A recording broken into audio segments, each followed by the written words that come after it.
La negatividad, ese filtro mental que a menudo nos hace ver las cosas con un matiz oscuro, tiene una base científica sólida. La neurociencia ha dedicado años a estudiar cómo funciona nuestro cerebro ante los pensamientos y emociones negativas, y lo cierto es que estamos, en parte, diseñados para prestar más atención a lo negativo que a lo positivo. Pero, ¿por qué sucede esto? Todo tiene que ver con la supervivencia. Nuestro cerebro ha evolucionado para priorizar las amenazas.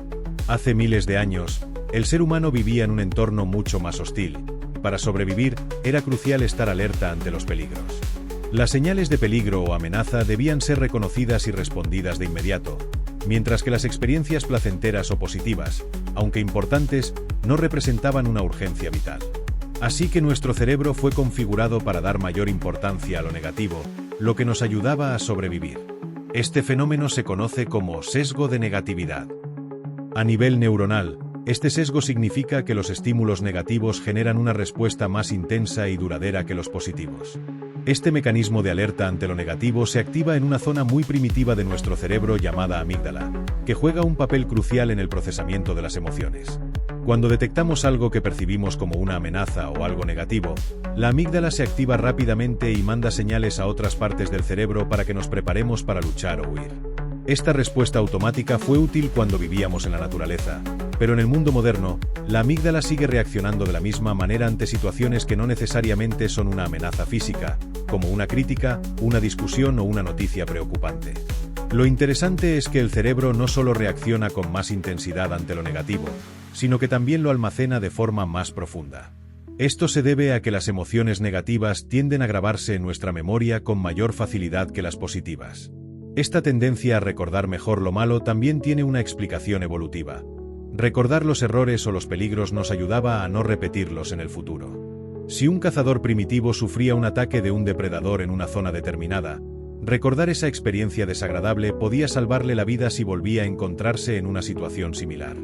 Esta es otra razón por la cual, hoy en día, solemos recordar con más detalle una experiencia negativa que una positiva. El problema es que este mecanismo, que en su día era una ventaja evolutiva, puede volverse en nuestra contra en la vida cotidiana. Vivimos en un entorno donde las amenazas físicas directas son mucho menos comunes, pero la sobrecarga de información, las presiones sociales y las expectativas que nos imponemos a menudo activan nuestra amígdala como si estuviéramos en peligro real. Cada vez que experimentamos una emoción negativa, se produce una descarga de cortisol, la hormona del estrés, que puede llegar a perjudicar nuestra salud si se libera de manera constante. La negatividad también está muy relacionada con la estructura de nuestros pensamientos y hábitos mentales. Cuando repetimos patrones de pensamiento negativos, reforzamos ciertas conexiones neuronales. Las neuronas, al igual que los músculos, se fortalecen con el uso, y las conexiones entre ellas se hacen más fuertes cuanto más se activan juntas. Este es un concepto conocido como neuroplasticidad, la capacidad del cerebro para reorganizarse y crear nuevas conexiones. Si pasamos mucho tiempo pensando lo negativo, esas redes neuronales se vuelven más sólidas y, con el tiempo, podemos caer en un patrón de pensamiento negativo casi automático. Es como si el cerebro se entrenara para ver lo malo de forma constante. Lo bueno es que, así como el cerebro puede reforzar la negatividad, también podemos entrenarlo para cambiar esa tendencia.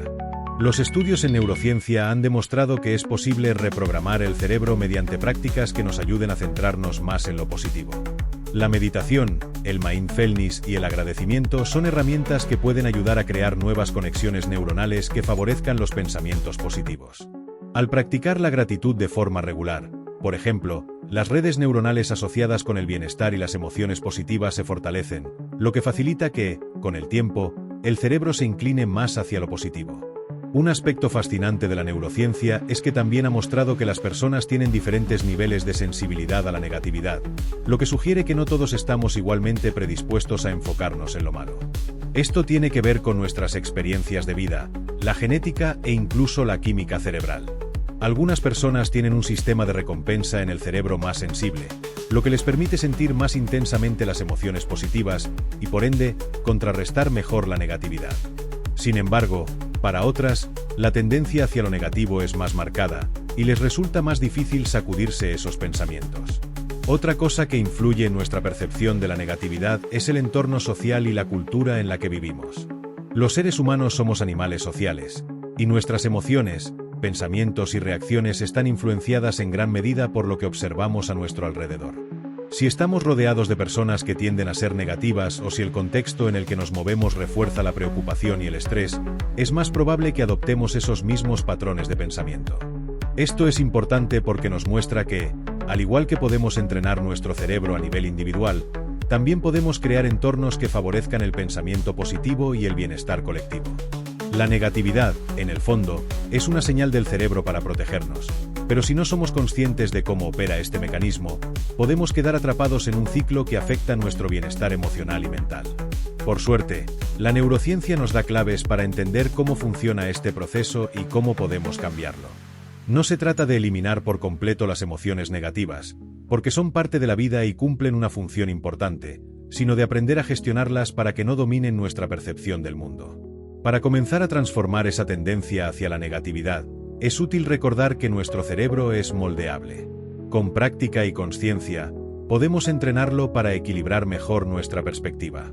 Una técnica útil es practicar la negatividad consciente, que consiste en observar nuestros pensamientos negativos sin juzgarlos ni aferrarnos a ellos. De esta forma, aprendemos a darles el espacio que merecen sin dejar que tomen el control. Al final, aunque nuestro cerebro esté diseñado para prestar más atención a lo negativo, no estamos condenados a vivir en un estado de constante alerta y preocupación.